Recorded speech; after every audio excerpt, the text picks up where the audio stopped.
Bonjour, bienvenue dans ma présentation de la Tikka T3X UPR pour Ultimate Precision Rifle.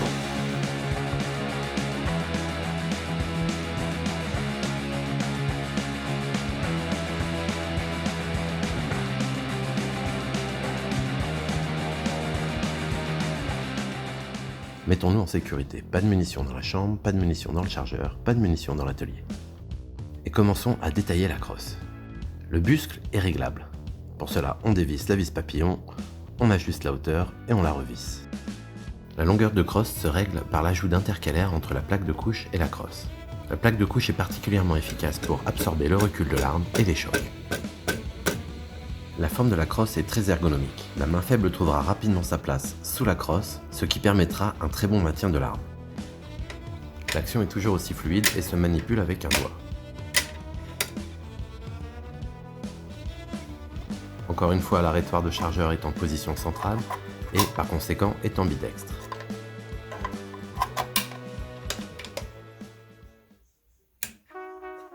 Quand on met la sûreté, cela bloque et la détente et la culasse. Pour retirer la culasse, on abaisse le busque et on la retire.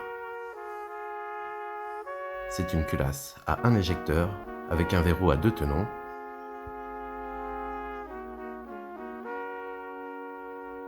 Le corps de la culasse est téflonné pour assurer une grande fluidité.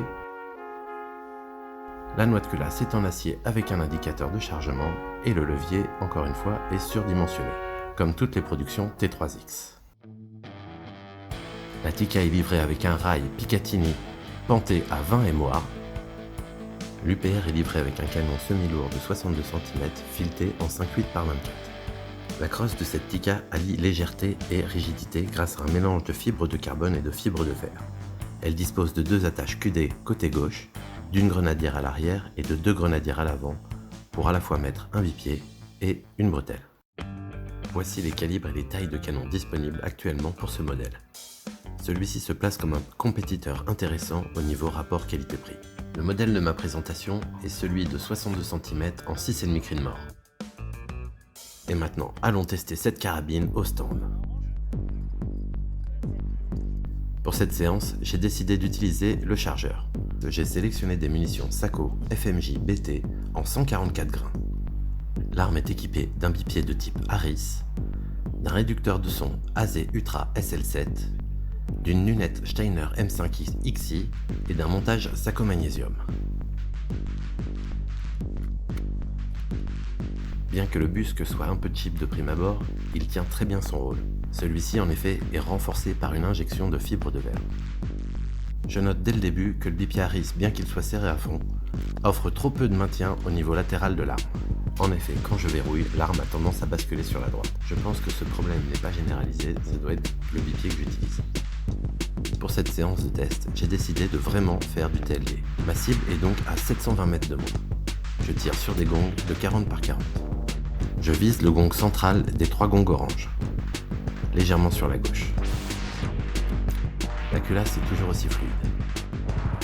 Le silencieux, en plus d'atténuer fortement le son, est très appréciable pour la gestion du recul de l'arme. Il a une très bonne fonction de frein de gauche. Impact. La lunette M5 offre son plein potentiel avec ce type de distance et ce type de tir. Celle-ci est équipée d'un premier plan focal. Il est vrai qu'une fois zoomé à fond, le réticule s'élargit et a tendance un peu à masquer la cible. Mais elle reste incroyable de clarté, de précision et d'ergonomie. Je corrige donc mes tirs en contrevisant et en utilisant les 1000 radians présentés par le réticule. Impact. Je reviens sur le bipied. Je trouve que malheureusement celui-ci offre une position trop haute. Bien qu'il soit réglé au plus bas, je trouve que je suis obligé de trop me cambrer pour pouvoir tirer. Je préfère les bipieds qui offrent un réglage de jambe à 45 degrés. Bien foiré.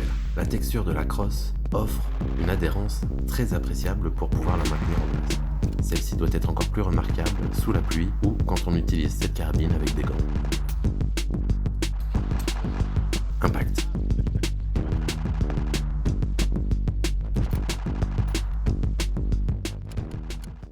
Voilà, le chargeur est vide, c'est la fin de ma présentation.